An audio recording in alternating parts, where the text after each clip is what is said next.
2 ജാഗ്രതക്കുറവുകൾ കണ്ടെത്തിയ ദിവസമാണിന്ന്. പെരുമഴക്കാലത്ത് അണക്കെട്ട് തുറന്നതിൽ ജാഗ്രതക്കുറവുണ്ടായി എന്ന് കോടതിയുടെ സഹായി കണ്ടെത്തി. തെരഞ്ഞെടുപ്പ് കാലത്ത് LDFിൻ്റെ കൺവീനർ വാ തുറന്നതിൽ ജാഗ്രതക്കുറവുണ്ടായി എന്ന് CPMൻ്റെ നേതൃത്വവും കണ്ടെത്തി.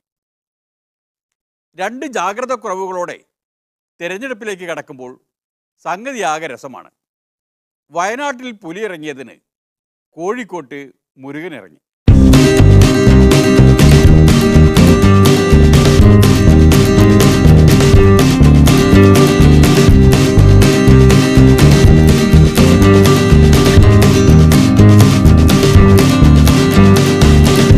നിങ്ങളുടെ പ്രിയപ്പെട്ട സ്ഥാനാർത്ഥി പ്രദീപ് കുമാർ ഇതാ ഈ വേദിയിലേക്ക് കടന്നു വരികയാണ്. നല്ലൊരു കൈയടി എല്ലാവരും അദ്ദേഹത്തിന് നൽകി അദ്ദേഹത്തെ ആവേശത്തോടുകൂടി അഭിവാദ്യം ചെയ്യുക.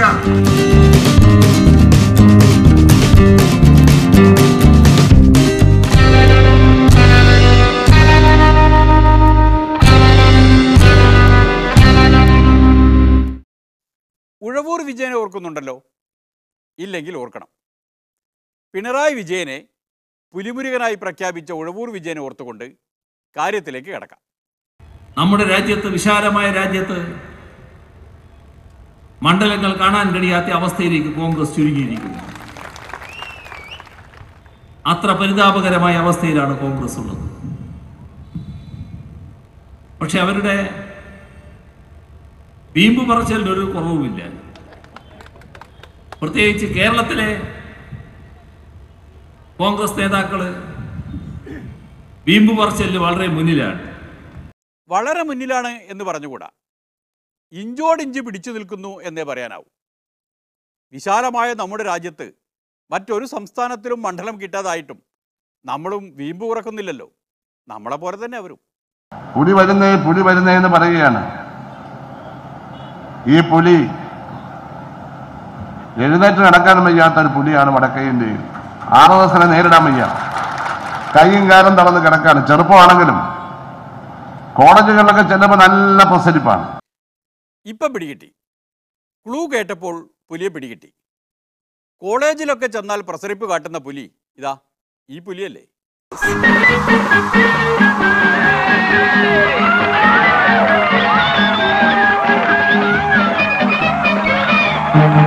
And I'd like to welcome all the young ladies there in the back as well. So who would like to start? Is Azra here? Okay, where are you? Hi, sir. Okay, Can you call me Rahul instead of sir? Okay. Makes me more comfortable.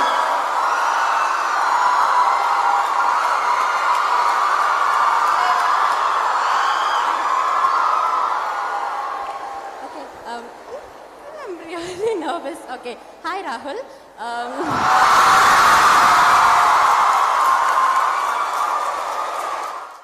ഈ നേതാവിനെ പറ്റിയാണ് സുധാകരൻ സഖാവ് പറഞ്ഞു വരുന്നത്. ഞങ്ങൾ എത്ര ബഹുമാനത്തോടെയാണ് രാഹുൽ ഗാന്ധിയെ കണ്ടത്. വ്യക്തിപരമായിട്ട് ഞാൻ എൻ്റെ കാര്യം തന്നെ പറയാം. നല്ലൊരു നേതാവായിട്ട് വരുമായിരിക്കും, വർഗീയത ചെറുക്കുമായിരിക്കും. ഈ കമ്മ്യൂണിസ്റ്റുകാരായ നമ്മൾ, ഇടതുപക്ഷക്കാരായ നമ്മളുമായി യോജിച്ച് മോഡിയുടെ ഭരണത്തിന്റെ അവസാനത്തെ ദുർബോധത്തെ ഒഴിപ്പിക്കുമായിരിക്കും എന്നൊക്കെ കരുതി. അങ്ങനെയൊക്കെ കോൺഗ്രസ്സുകാരും കരുതിയതാണ്. പക്ഷേ കരുതിയിടത്തല്ല, കണക്ക് കൂട്ടിയിടത്താണ് തെറ്റിയത്. കേരളത്തിൽ നിന്ന് നമ്മൾ 20 സീറ്റിൽ നിന്ന് പരമാവധി ആളുകൾ 2018 ജയിച്ചു. ഒരു കോൺഗ്രസും ജയിച്ചില്ല. അതുകൊണ്ട് ഈ നാട് നന്നായി. കോൺഗ്രസ് അഴിമതി കാണിക്കാത്ത ഏക ഗവൺമെന്റ് 2009 ഒന്നാം UPA ആയിരുന്നു. കാരണം നമ്മുടെ സപ്പോർട്ട് 62 പേരുടെ സപ്പോർട്ടാണ്. നമ്മളില്ലെങ്കിൽ ആ ഗവൺമെന്റ് ഇല്ല. തൊഴിലുറപ്പ് പാസ്സാക്കിയെടുത്തു, ദളിതർക്ക് അനുകൂലമായ നിയമങ്ങൾ പാസ്സാക്കിയെടുത്തു, സ്ത്രീകൾക്ക് അനുകൂലമായ നിയമങ്ങൾ പാസ്സാക്കിയെടുത്തു, തൊഴിലിന് വേണ്ടിയുള്ള നിയമങ്ങൾ, മത്സ്യത്തൊഴിലാളി നിയമങ്ങൾ, പരിസ്ഥിതി നിയമങ്ങൾ, വനാവകാശ നിയമമൊക്കെ പാസ്സാക്കിയെടുത്തില്ലേ? ബലത്തിലല്ലേ 2009 വീണ്ടും കോൺഗ്രസ് ജയിച്ചത്. പിന്നെ നമ്മളുമായിട്ട് പിണങ്ങി അമേരിക്കയുടെ ഭാഗത്തേക്ക് ചാഞ്ഞു, മുസ്ലിം വിരുദ്ധ ഇസ്രായേലിന്റെ കൈപിടിച്ചു. അവസാനം എന്തുണ്ടായി? 2014 ഇലക്ഷനിൽ 40 സീറ്റുമായി ഇതാ ഈ തള്ളവാദം പിടിച്ച കുട്ടി സിംഹം അവിടെ കുത്തിയിരിക്കുന്നതാണ് കണ്ടത്.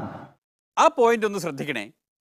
മുസ്ലിം വിരുദ്ധ ഇസ്രായേലുമായി കൂട്ടുചേർന്നതോടെയാണ് കോൺഗ്രസ് 40 സീറ്റിലേക്ക് താണത് എന്ന്. ആ പോയിന്റ് ഒന്ന് ശ്രദ്ധിക്കണം. എന്നാലേ ഇനി അങ്ങോട്ട് മുന്നോട്ട് പോകാനാവും. രാഹുൽ ഗാന്ധി എന്തായിരിക്കും നിങ്ങളുടെ ഇലക്ഷൻ റിസൾട്ട് വയനാട്ടിൽ എങ്ങനെ ഉറപ്പിച്ച് പറയാൻ പറ്റും? ബഹുമാനായ പാണക്കാട് തങ്ങൾ ഉറപ്പ് തന്നാൽ മാത്രം നിങ്ങൾക്ക് വോട്ട് കിട്ടിയാൽ മതിയോ?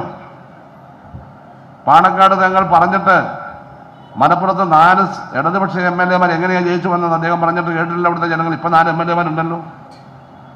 പണ്ട് അവിടുന്ന് ഹംസ പാർലമെന്റിലേക്ക് പോയില്ലേ, പൊന്നാനിയിൽ നിന്ന്, അല്ലെങ്കിൽ മഞ്ചേരി, ഓർമ്മയില്ലേ ഇതൊക്കെ? ആരിഫ് ജയിച്ചല്ലേ ഇവിടെ നിന്ന്? ഇരവിപുരത്ത് നിന്ന് നമ്മുടെ സഖാവ് ജയിച്ചില്ലേ? മലബാറിൽ എത്രയോ പേർ ജയിച്ചു. മുസ്ലിം സമുദായത്തിൽ നിന്ന് തന്നെ ഇടതുപക്ഷത്തിന് 9 MLA-മാരുണ്ട്. മുസ്ലിം ലീഗിന് ആകെയുള്ളത് 13 പേരാണ്. ഞങ്ങൾക്ക് തന്നെ ഞങ്ങൾക്ക് എല്ലാ സമുദായം ഉണ്ടല്ലോ, 9 MLA-മാരുണ്ട് ആരിഫടക്കം. സഖാവ് പറഞ്ഞ കണക്ക് വെച്ച് നോക്കിയാൽ കേരളത്തിലെ 2ാമത്തെ മുസ്ലിം പാർട്ടി CPM ആണ് എന്ന് പറയേണ്ടി വരും. അതാരും മറക്കരുത്. നമ്മുടെ ആരിഫിനെയും നമ്മുടെ പ്രസ്ഥാനത്തെയും അടക്കം വർഗീയവൽക്കരിക്കാൻ ശ്രമിക്കുന്നു. നമുക്കിപ്പോൾ ഒരാളുണ്ടല്ലോ, നമുക്കൊരു MPയെ കൂടെ കിട്ടും. നമുക്കൊരു MPയും ഒരു MLA-യും മുസ്ലിം കുടുംബങ്ങൾ പറയുകയാണ്. ഇത് പരസ്യമായിട്ട് അറിയണം. ആലപ്പുഴയിലെ മുസ്ലിം കുടുംബങ്ങളിൽ ചെന്ന് ആരോ ചിലർ ആരിഫിനെ MLA ആക്കി നിർത്തി ഷാനിമോളെ MP ആക്കാം എന്ന് പ്രചരണം നടത്തുന്നു എന്നാണ് സഖാവിൻ്റെ ആരോപണം. ചില ആൾക്കാർക്ക് 2 കൈയിലും ഇട്ട് MLA MPയെയും ഇട്ട് കളിപ്പിക്കാനെന്നുള്ളതല്ല ഞങ്ങൾ. ഞാൻ ചോദിക്കുകയാണ്, ഇവിടുത്തെ കോൺഗ്രസ് സ്ഥാനാർത്ഥി ആ സഹോദരന്റെ കാര്യം വിടുന്നു, നമുക്കൊന്നും പറയാനില്ല അവരെ പറ്റി.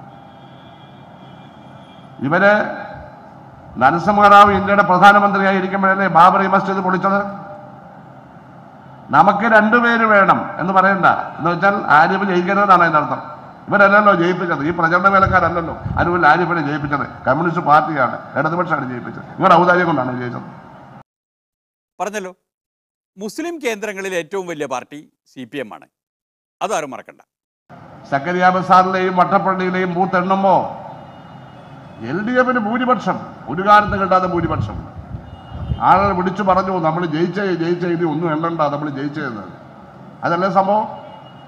മുസ്ലിം ബൂത്തായ ബൂത്തുകളിലെല്ലാം ഇടതുപക്ഷം വെന്നിക്കൊടി നാട്ടിയില്ല. ഈ മണ്ഡലത്തിലും ആലപ്പുഴയിലും കായംകുളത്തും എവിടെയെല്ലാം മുസ്ലിം വോട്ടേഴ്സ് ഉണ്ടോ അവിടെയെല്ലാം നമ്മൾ വെന്നിക്കൊടി നാട്ടിയില്ലേ? ഈ കേരളം മുഴുവൻ വെന്നിക്കൊടി നാട്ടിയില്ലേ? കരുനാഗപ്പള്ളി എവിടെയാണ് അല്ലാത്തത്? മലപ്പുറത്ത് തന്നെ 4 സീറ്റ് പിടിച്ചെടുത്തില്ലേ? അതായത് ഒരു ചുവന്ന മുസ്ലിം ലീഗ് ഇപ്പുറത്തുണ്ട് എന്ന് ഓർത്തുകൊണ്ട് വേണം രാഹുൽ ഗാന്ധി പച്ച മുസ്ലിം ലീഗിനെ താലോലിക്കാൻ. ഞാൻ എൻ്റെ സംസാരം അവസാനിപ്പിക്കുകയാണ്. അതുകൊണ്ട് രാഹുൽ ഗാന്ധി, നിങ്ങളുടെ കയ്യിലും അടിയന്തരാവസ്ഥയിൽ പഴയ ഡൽഹിയിലെ തുർക്ക്മാൻ ഗേറ്റിൽ നിങ്ങളുടെ സഹോദരൻ, നിങ്ങളുടെ അച്ഛൻ്റെ സഹോദരൻ സഞ്ജീവ് ഗാന്ധി നടത്തിയ നിർബന്ധിത ബന്ധീകരണത്തിന് രക്തസാക്ഷികളായ ജനങ്ങൾ ഇപ്പോൾ ഇവിടെ താമസമുണ്ട്. മറന്നു പോകരുത്, അവർ വേറെ ആരുമല്ല, മുസ്ലിം ന്യൂനപക്ഷമാണ്. CPI-M എന്ന് പറഞ്ഞാൽ എന്താണെന്ന് രാഹുൽ ഗാന്ധിക്ക് പിടികിട്ടിയോ ആവോ? Communist party of India Muslims.